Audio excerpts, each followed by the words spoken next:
Welcome, seekers of shadows and whispers, to a tale that will curdle your blood and haunt your waking thoughts. Tonight, we delve into a story of secrets buried in dust, of a love lost to the chilling embrace of death, and of a town forced to confront the darkness that festers beneath its idyllic surface. This is Nightmare in the Abandoned House, a murder mystery that shook the town. Before we cross the threshold into this chilling chronicle, be sure to subscribe to our channel and ring that notification bell, so you never miss another journey into the heart of mystery. Now, let the darkness descend. The town of Oakhaven was a place where secrets were currency, traded in hushed tones over picket fences and whispered in the hallowed halls of the Sunday church.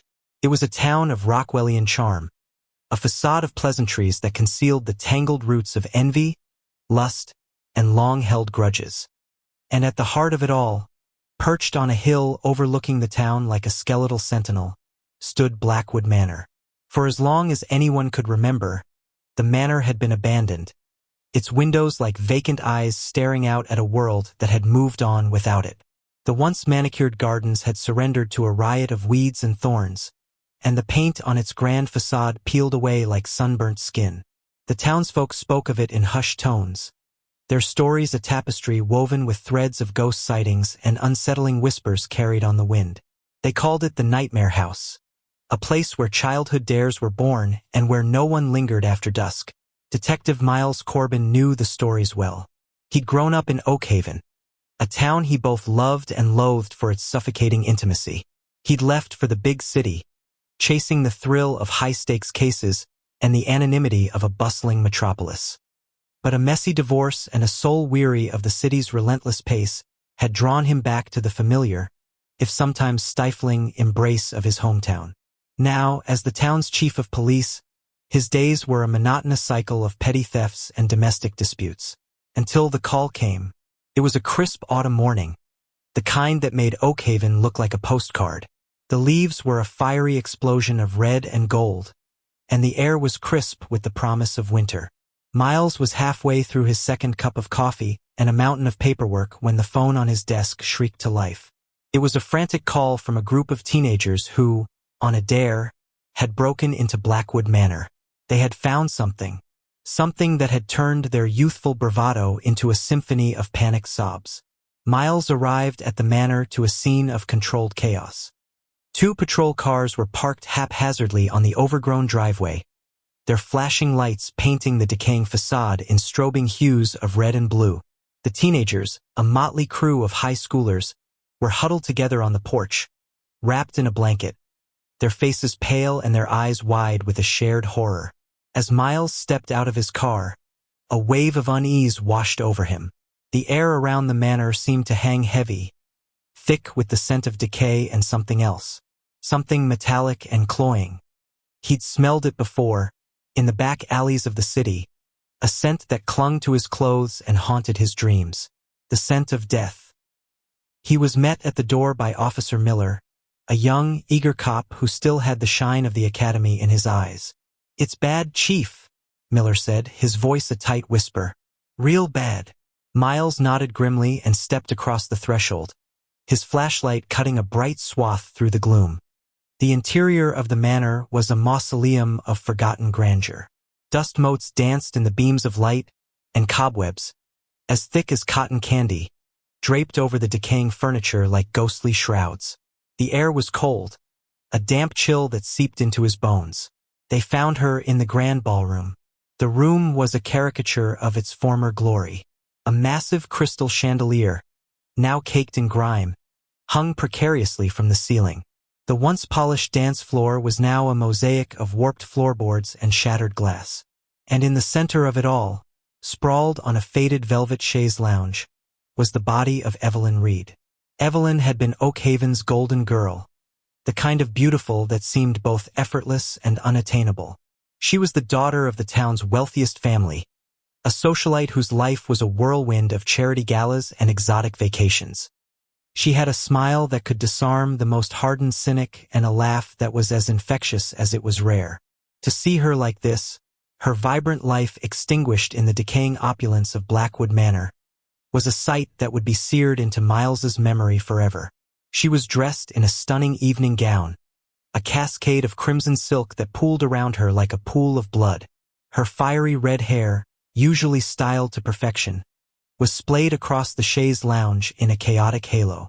Her eyes, the color of a summer sky, were open, staring up at the decaying ceiling with a look of frozen surprise. A single, dark stain marred the perfection of her dress, a bloom of crimson that had blossomed over her heart. The initial examination of the scene revealed little. There were no signs of a struggle, no obvious weapon. It was as if she had simply laid down on the chaise lounge and died. But the single, precise wound to her chest told a different story. This was no accident. This was murder. As the forensics team, a grim-faced crew from the nearby city, began their meticulous work, Miles started to piece together the last hours of Evelyn Reed's life.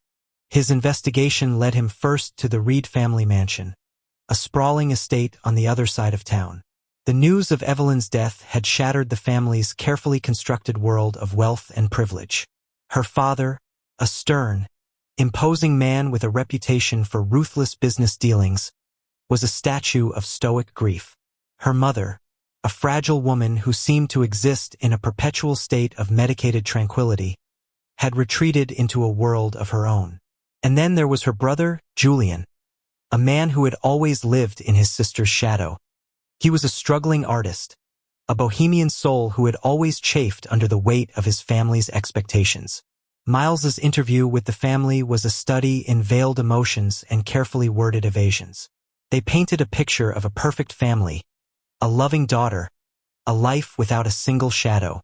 But Miles had been a detective long enough to know that perfection was a mask, and beneath it, secrets festered like an untreated wound. His next stop was the local country club, a place where Oakhaven's elite gathered to gossip and drink away their ennui. Here, the whispers about Evelyn Reed were more forthcoming. They spoke of a secret lover, a passionate affair that had been the source of much speculation. They spoke of a recent falling out with her father, a heated argument that had been overheard by more than a few of the club's members. And they spoke of a growing rift between Evelyn and her brother, a sibling rivalry that had turned toxic. The more Miles dug, the more he realized that Evelyn Reed's life was not the fairy tale it had appeared to be. It was a complex web of secrets and lies, a carefully constructed facade that had begun to crumble long before her untimely death. As the day drew to a close, Miles found himself back at Blackwood Manor. The forensics team had finished their work, and the house was once again silent, a tomb of forgotten memories. He stood in the grand ballroom, the place where Evelyn had taken her last breath, and tried to make sense of it all. Who would have wanted to kill Oakhaven's golden girl? Was it a crime of passion, the act of a spurned lover? Was it a business deal gone wrong, a message to her powerful father? Or was it something more sinister, something that was still lurking in the shadows of this quiet, picturesque town? As he stood there, a glint of something caught his eye.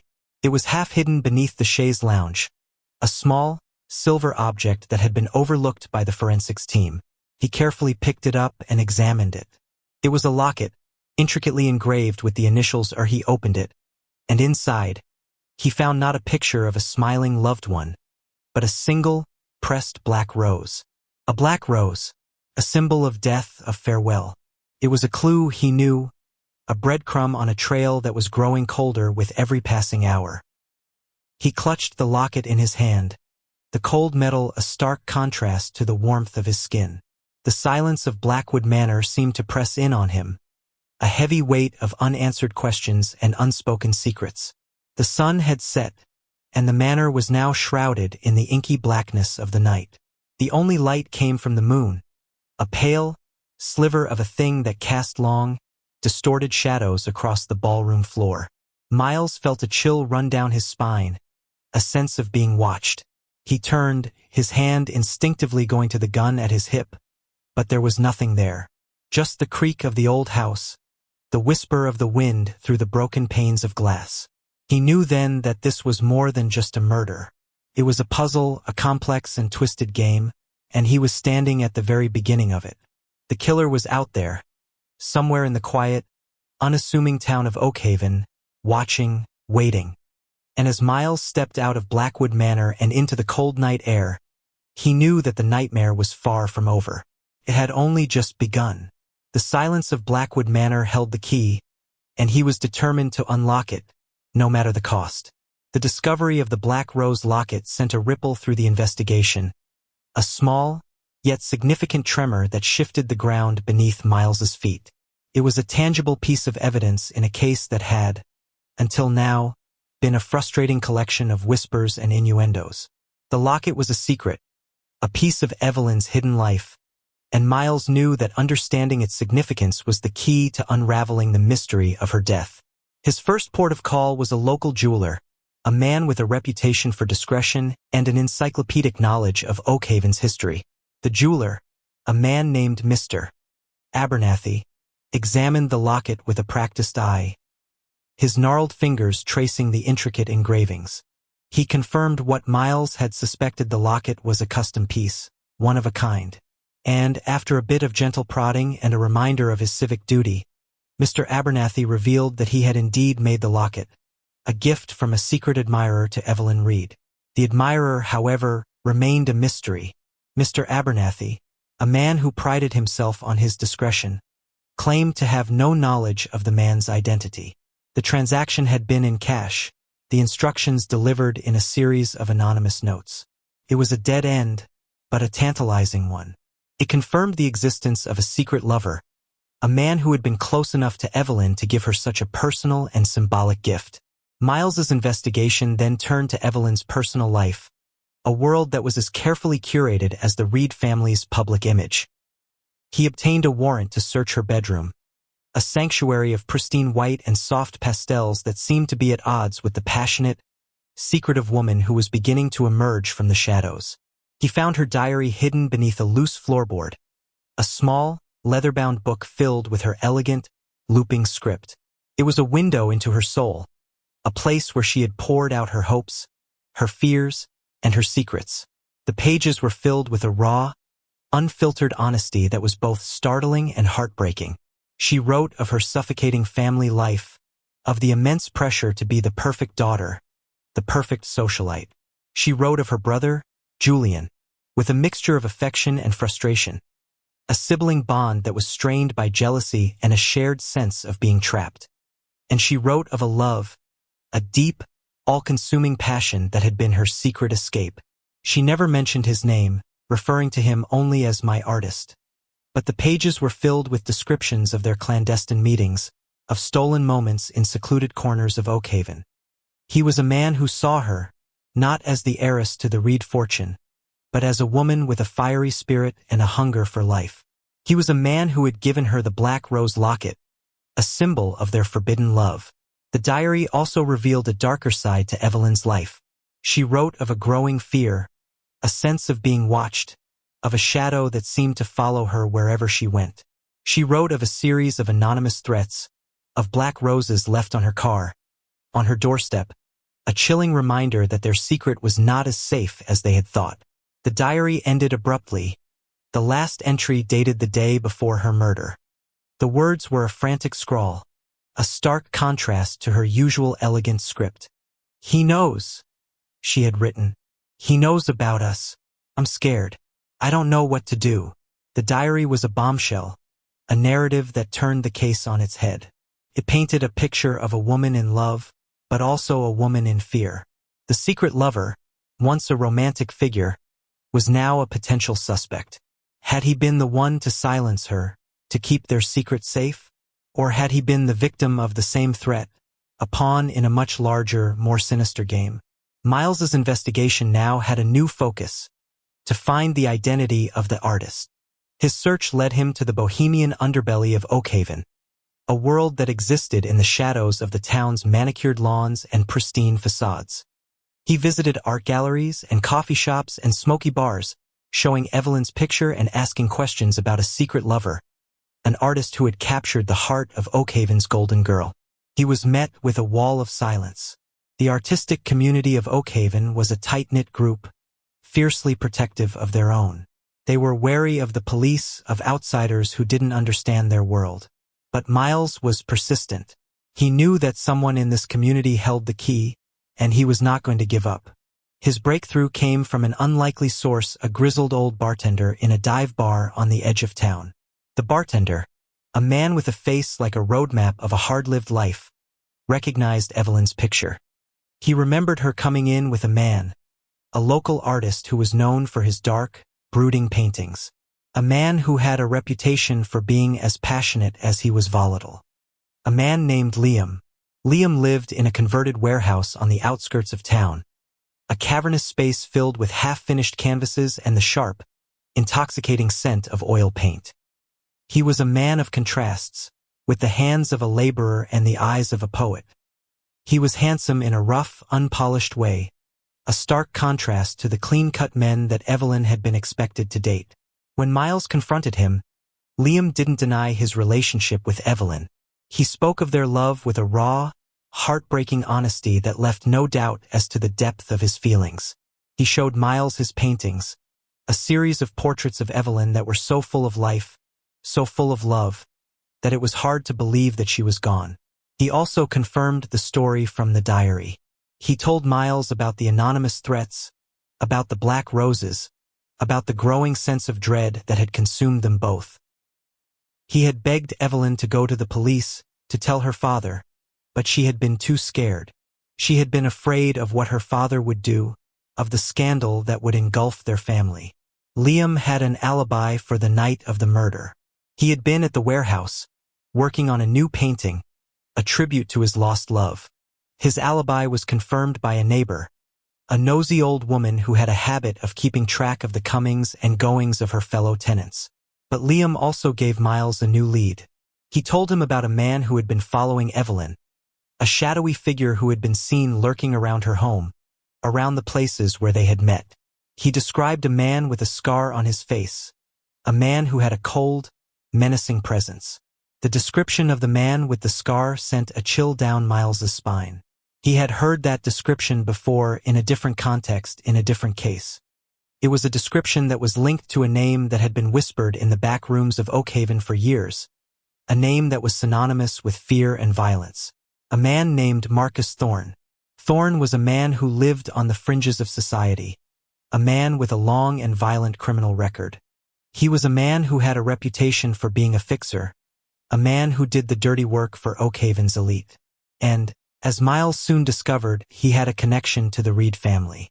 Thorne had been on their payroll for years, a ghost in the machine, a man who cleaned up their messes and kept their secrets buried. Suddenly, the pieces of the puzzle began to fall into place. The secret lover, the anonymous threats, the man with the scar. It all pointed to one man, Evelyn's father. Had he discovered his daughter's secret affair and hired Thorne to put an end to it? Was the murder of his own daughter a twisted act of a father's possessive love? The thought was a chilling one, a testament to the darkness that could fester beneath the most respectable of facades. But Miles knew that he needed more than just a theory. He needed proof. He needed to find Marcus Thorne. But Thorne was a ghost. He had disappeared without a trace. His last known address, an abandoned apartment that had been stripped bare. It was as if he had vanished into thin air. As Miles hit another dead end, he found himself drawn back to Blackwood Manor. The house seemed to call to him, its silent walls holding the echoes of the past. He walked through the decaying rooms, his footsteps echoing in the silence. He stood in the grand ballroom, in the exact spot where Evelyn's body had been found, and tried to see the scene through her eyes. What had she been doing here? Why had she come to this place? A place that was so steeped in tragedy and decay. The official story was that she had been lured there, that she had been a victim of a random act of violence. But Miles knew that was a lie. She had come here for a reason. He noticed something he had missed before, a series of scratches on the floorboards, hidden beneath the chaise lounge. They were faint, almost invisible, but they were there. He knelt down and examined them. They were letters, a word that had been carved into the wood with a sharp object. A single word. Julian. The name hit him like a punch to the gut. Julian, Evelyn's brother. The struggling artist, the black sheep of the family. He had been on the periphery of the investigation, a grieving brother who had been overshadowed by his powerful father and his fragile mother. But now he was at the center of it. Why would Evelyn carve her brother's name into the floorboards in her dying moments? Was it a message? A warning? An accusation? The echoes of the past were growing louder, and Miles knew that he was getting closer to the truth. The silence of Blackwood Manor was beginning to speak, and its words were a chilling tale of a family torn apart by secrets, of a love that had been tainted by jealousy, and of a betrayal that had ended in murder. The nightmare was far from over. It was about to get a whole lot darker. The discovery of Julian's name etched into the floorboards of Blackwood Manor was the final, discordant note in a symphony of lies and deception. It was a clue that pointed not to the shadowy underworld of Oakhaven, but back to the heart of the Reed family, a family that was beginning to look less like a victim and more like a nest of vipers. Miles's investigation now had a singular focus: Julian Reed. He was no longer the grieving brother, the struggling artist. He was a suspect, and as Miles delved deeper into his life, a portrait began to emerge of a man consumed by a toxic cocktail of jealousy, resentment, and a desperate, unrequited love. He discovered that Julian's alibi for the night of the murder was a lie. He had claimed to be at his art studio, a claim that was corroborated by a fellow artist. But under pressure, the artist confessed that he had lied for Julian, a favor for a friend who had seemed to be in some kind of trouble. The truth was that Julian had left the studio early that evening, his face a mask of cold fury. Miles also uncovered a series of financial transactions, a string of payments from Julian's bank account to a man named Marcus Thorne. The payments had started a few weeks before Evelyn's murder and had stopped abruptly the day after. The connection was undeniable. Julian had hired Thorne, the same man who had been on his father's payroll, the same man who had been seen stalking Evelyn. But why? Why would Julian hire a man to follow his own sister? The answer, Miles suspected, lay in the twisted, incestuous world of the Reed family. He had a hunch, a gut feeling that was so dark, so disturbing, that he almost didn't want to believe it. But the evidence was pointing in a direction that he could no longer ignore. He decided to pay a visit to Julian's art studio, a place that he had only seen in pictures.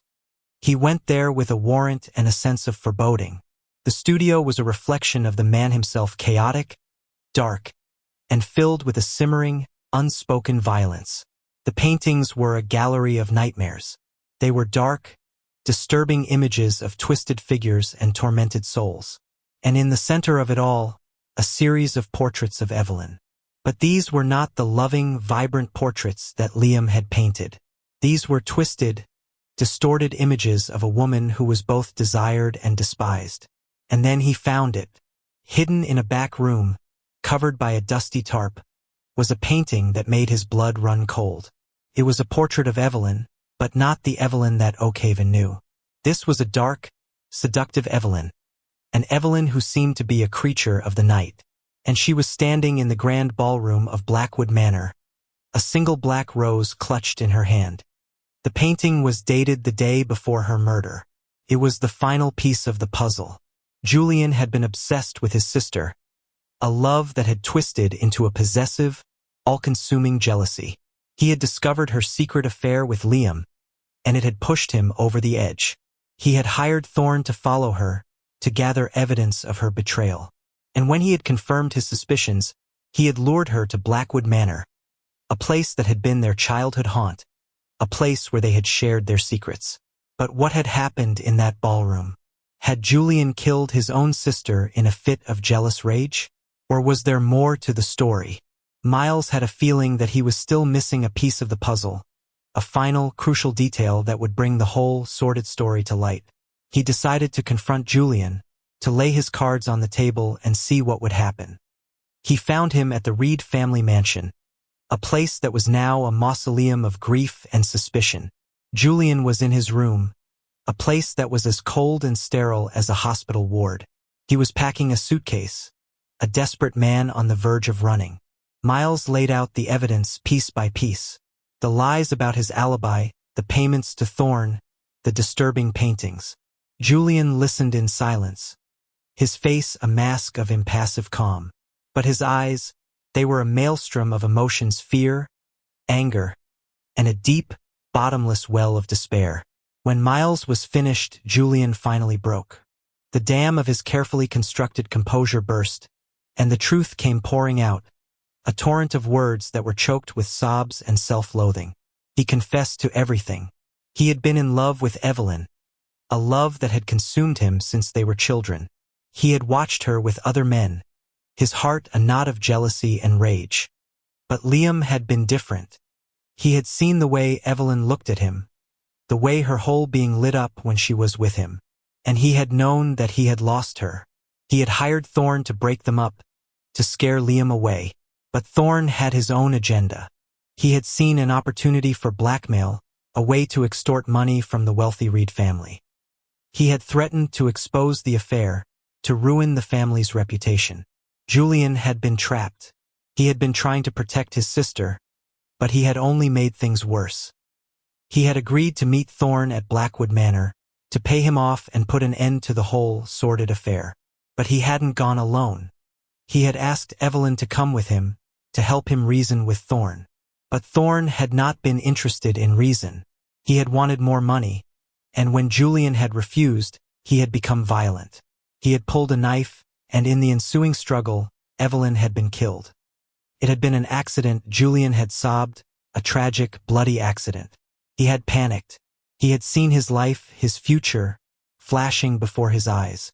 And in a moment of desperate self-preservation, he had made a decision that would haunt him for the rest of his days. He had made a deal with the devil. He had agreed to pay Thorne to disappear, to take the blame for the murder. He had helped him create a false trail, a series of clues that would point away from the Reed family and towards a faceless, nameless killer. The story was a plausible one, a tragic tale of a brother's love and a deal with the devil. But there was one thing that didn't add up. The Black Rose. Why had it been left on the scene? Why had it been the centerpiece of Julian's disturbing painting? And then, in a moment of chilling clarity, Miles knew. The Black Rose was not a symbol of Thorne's guilt. It was a symbol of Julian's. It was his signature, his calling card, a twisted tribute to his obsessive love. He had not just been a bystander in his sister's murder. He had been the architect of it. He had lured her to Blackwood Manor, not to reason with Thorne, but to confront her, to punish her for her betrayal. And when she had refused to give up Liam, he had killed her. The struggle, the blackmail, the deal with Thorne, it was all a lie, a carefully constructed narrative designed to absolve him of his guilt. He was a master manipulator, a man who had used his grief as a shield and his family's power as a weapon. As Miles laid out his new theory, Julian's composure finally shattered.